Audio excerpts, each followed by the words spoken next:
All right, so Dave the Bat and I are going to help you with this Algebra 1 S10.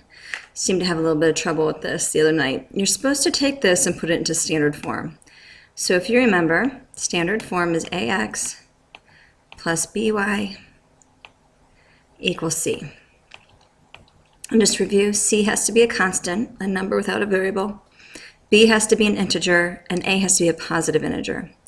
Integers have to be whole numbers, okay? So when I look at this over here, I need to get the x over with its y.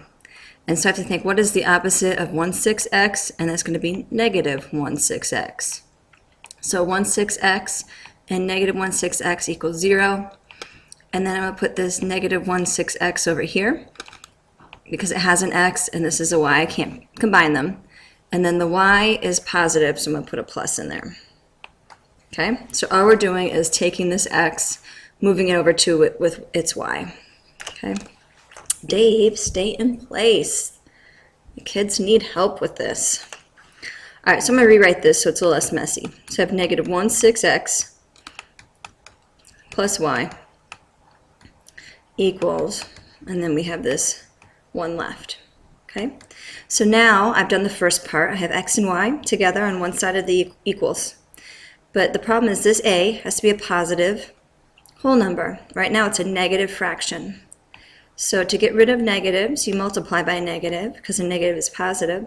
And I want this denominator to go away. So I'm going to multiply everything through by negative 6. So if you think about it, negative 6 times negative 16. What do you get?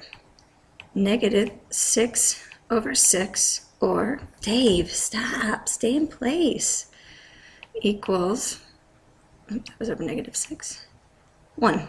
Okay, so here, or you can just say these cross off, and a negative negative gives you positive 1x or just x. But you have to multiply it here and here as well.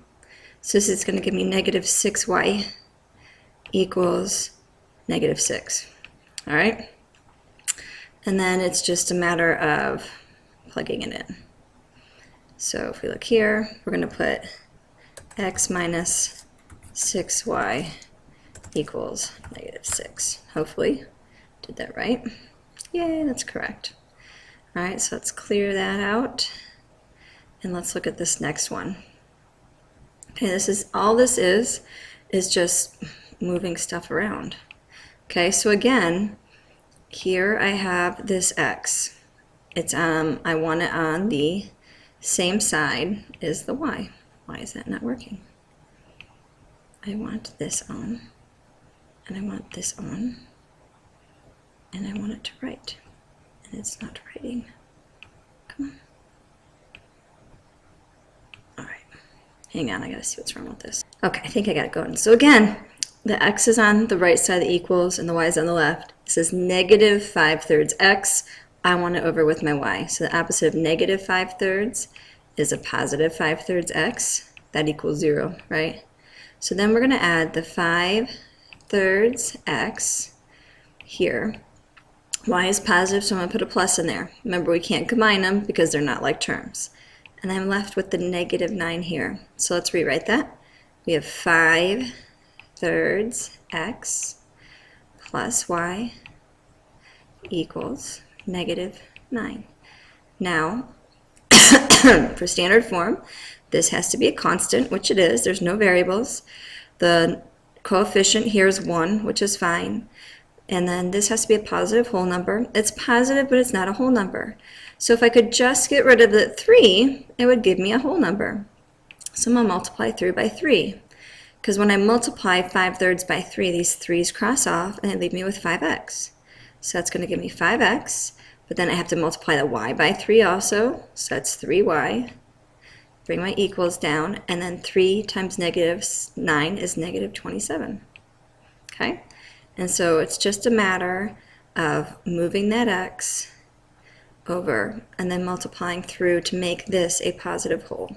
So we should have 5x plus 3y equals negative 27. And we keep it up, okay? So let's try one more, and then I want you guys to try a little bit more on your own here, okay? So let's see if I can get the smart ink on this time. want that on, I want that on, I want that on. Is it gonna work? Come on. There we go. All right. So again, x is on the right, we want it on the left. So it's negative 7/8. So the opposite of negative 7/8 x is positive 7/8 x. Okay, so we're going to bring that over here. And it really doesn't matter if the x or the y is first. I'm just doing it in this order because that's kind of generally the way you see it. Dave, stay.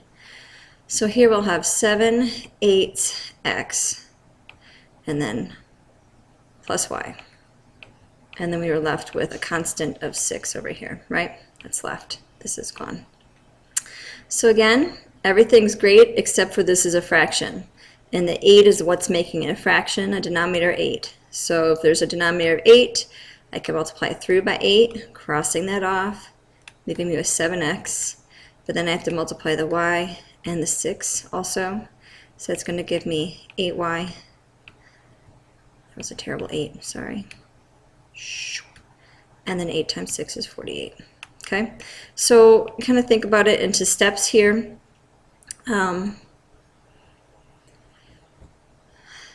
X comes over, and then you got to get rid of the denominator if there is one, or a negative. And that's pretty much it.